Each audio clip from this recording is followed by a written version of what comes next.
अक्षय तृतीया की कहानी और महत्व। संस्कृत के शब्द अक्षय का अर्थ होता है जिसका कभी क्षय न हो, और इसीलिए ऐसा कहा जाता है कि अक्षय तृतीया वह तिथि है जिसमें सौभाग्य और शुभ फल का कभी क्षय नहीं होता। वैशाख मास के शुक्ल पक्ष की तृतीया तिथि को अक्षय तृतीया कहा जाता है। धर्म ग्रंथों के अनुसार इस दिन जो भी शुभ कार्य किए जाते हैं वो अक्षय फलदायी होते हैं।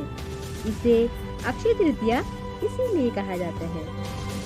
प्रतिवर्ष वैशाख मास के शुक्ल पक्ष की तृतीया तिथि को अक्षय तृतीया मनाते हैं।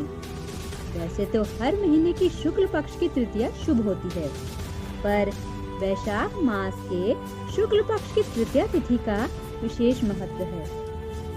यह तृतीया मध्याह्न से पहले शुरू होकर प्रदोष काल तक रहे तो बहुत ही श्रेष्ठ मानी जाती है।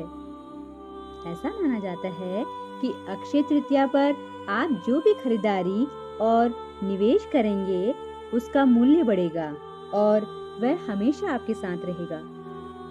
इस दिन कोई भी शुभ काम किया जाए वो फलदायी ही होता है।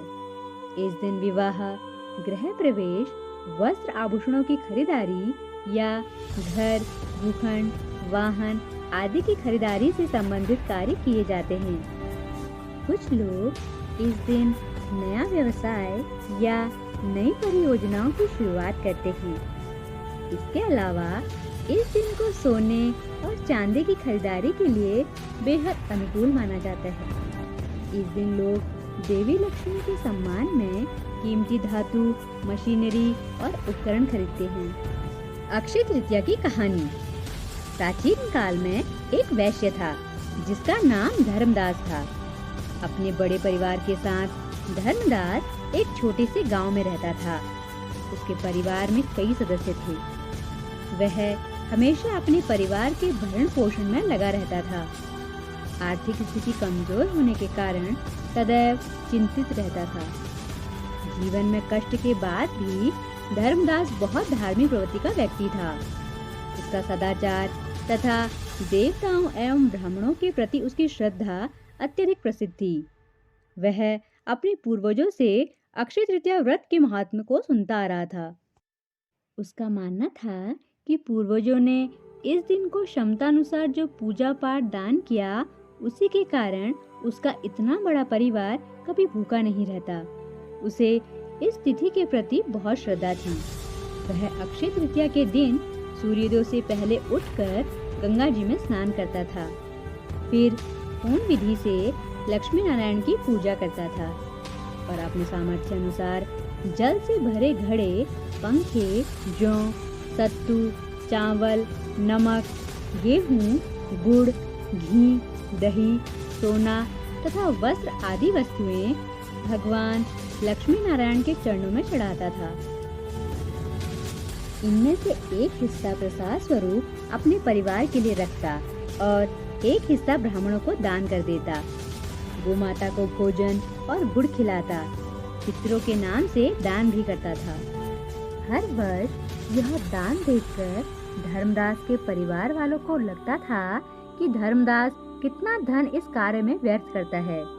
उसकी पत्नी सहित उसके घर वाले उसे रोकने की कोशिश भी करते और कहते, इतना दान करने की क्या आवश्यकता है। फिर भी धर्मदास अपने दान और पुण्य कर्म से विचलित नहीं हुआ। वह ब्राह्मणों को सदैव दान देता और जब उसे ब्राह्मण नहीं मिलते तब धार्मिक पुस्तकों के अनुसार वह अनाज, गुड़ और भोज्य पदार्थ गोमाता को खिला देता। धार्मिक पुस्तकों के अनुसार गोमाता को ब्राह्मण माना गया है। जब वह बूढ़ा हो गया तो उसे अनेक रोगों ने घेर लिया। तब भी उसने उपवास करके धर्म, कर्म और दान पुण्य करना नहीं छोड़ा। अपने कर्मों के पुण्य प्रताप से वैश्य धर्मदास अगले जन्म में कुशावती के राजा हुए। अपनी श्रद्धा और अपनी भक्ति का उन्हें कभी घमंड नहीं हुआ। वह सदैव दान को ही परम मानते। अपनी प्रजा के प्रति भी सदैव दान और कल्याण की भावना रखते थे। उनके लिए उनका राजधर्म प्रजापालक धर्म पहले आता था। महान प्रतापी कुश राज कभी धर्म मार्ग से विचलित नहीं हुए। माना जाता है कि यही राजा आगे के जन्मों में भारत के प्रसिद्ध सम्राट चंद्रगुप्त के रूप में पैदा हुए थे। जैसे भगवान ने धर्मदास पर अपनी कृपा की, वैसे ही जो भी व्यक्ति इस अक्षय तृतीया की कथा का महत्व सुनता है और विधि विधान से पूजा एवं दान आदि करता है, उसे अक्षय पुण्य एवं यश की प्राप्ति होती है। मनुष्य को इस तिथि को हर प्रकार के दान यथासंभव करने चाहिए। देवता, पितृ, ब्राह्मण, गौ सबके नाम से दान करना चाहिए और दान निकालने के उपरांत प्रसाद ग्रहण करना चाहिए। अक्षय तृतीया के दिन किए गए दान पुण्य व पूजन का फल केवल उनके आर्थिक जीवन में ही नहीं, अपितु उनके चरित्र पर भी पड़ा।